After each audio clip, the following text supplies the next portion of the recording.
L'élevage en fût, en fait, ça a besoin d'avoir une température qui soit stable toute l'année autour de 13, 14, 15 degrés, mais en tout cas stable. Et comme l'humidité. L'humidité doit être autour de 70-75% pour que le bois ne s'assèche pas et donc développe des mauvais goûts dans le vin. Il ne faut pas qu'il y ait de lumière le moins possible dans un chai barrique parce que ça peut abîmer le vin.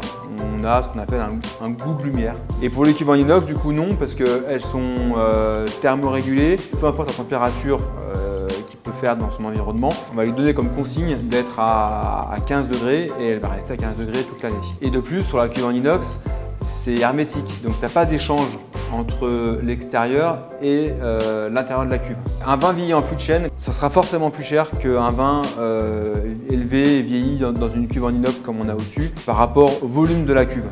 Et après, au niveau gustatif, ça, c'est chacun juge à sa façon, selon son palais. Tu as des consommateurs qui vont préférer les vins avec plus de peps, plus de fruits, donc des vins plutôt vinifiés et élevés dans des cuves en inox comme on a au-dessus.